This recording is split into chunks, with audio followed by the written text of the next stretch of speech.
Early ఇయర్స్లో ఒక theft జరిగింది. విజ్ఞాన్ యూనివర్సిటీ ఆపోజిట్లో ప్రైవేట్ హాస్టల్స్ ఉన్నాయి. అక్కడ ఒక 8 మొబైల్స్ అండ్ ఒక ల్యాప్టాప్ థెఫ్ట్ అయిందనమాట. అది మనకు కంప్లైంట్ వచ్చింది. రిజిస్టర్ చేసి టెక్నికల్ ఎవిడెన్స్ ఆధారంగా మనం వెరిఫై చేస్తున్నప్పుడు 2 స్టూడెంట్స్ దగ్గర నుంచి మనం అవన్నీ రికవర్ చేయడం జరిగింది. వీళ్ళు నర్సరావుపేటలో బీటెక్ చేస్తున్నారు, 3rd ఇయర్. ఆల్రెడీ వీళ్ళ మీద ఒక కేసు ఉంది. రీసెంట్గానే వాళ్ళు రిమాండ్ నుంచి వచ్చారు, 2 months అయింది. అక్కడ 15 మొబైల్స్ థెఫ్ట్ జరిగింది. మళ్ళీ రిమాండ్ నుంచి బయట వచ్చిన తర్వాత మళ్ళీ ఈ అఫెన్స్ చేశారు. సో టెక్నికల్ ఎవిడెన్స్ ఆధారంగా SHO వాళ్ళ టీం వీళ్ళని పట్టుకొని ఇవన్నీ రికవరీ చేయడం జరిగింది. వర్త్ 85,000 దాకా ఉంది. 7 మొబైల్స్ రికవరీ అయింది, 1 ల్యాప్టాప్. సెల్ ఫోన్ షాప్స్లో అమ్ముతున్నారు.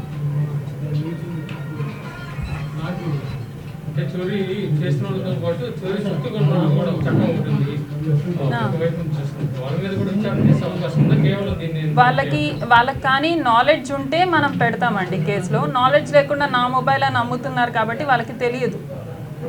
అంటే వాళ్ళు ఒక్కసారిగా బల్క్గా అమ్మితే ఎవరికైనా డౌట్ వస్తుంది. ఒక్కొక్కటి అమ్ముతున్నారు కదా వాళ్ళ మొబైల్. ఇదేది బిల్స్ ఏం లేకుండా అమ్ముతున్నారు, తీసుకుంటారు.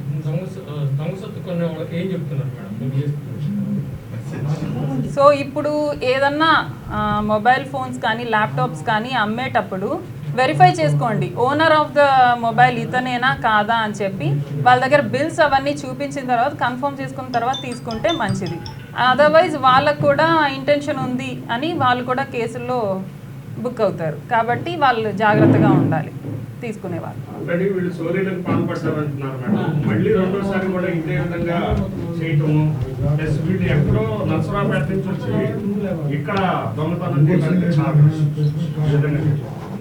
అంటే వీళ్ళకి అంటే సరైన ఇది ఏమి పోలీసుల నుంచి ఎదురు కాలేదా అనుభవం? సో కేసు మన పరిధిలో లేదండి. అక్కడ షీట్స్ ఆల్రెడీ ఓపెన్ చేసి ఉంటారేమో, ఓపెన్ చేశారో లేదో తెలియదు. మొన్న రీసెంట్గానే వచ్చారు కాబట్టి తప్పకుండా ఈసారి షీట్ ఓపెన్ చేసి వీళ్ళ మీద వాచ్ ఉంచుతాం. కౌన్సిలింగ్ ఇచ్చామండి, వాళ్ళకు కూడా ఇన్ఫార్మ్ చేసాం పిలిపించి. అట్లాంటివి ఏం లేవు. మనీ కొంచెం వాళ్ళ లగ్జరీస్ కోసం అంతే, అమౌంట్. ఇంజనీరింగ్ స్టూడెంట్స్ కదా.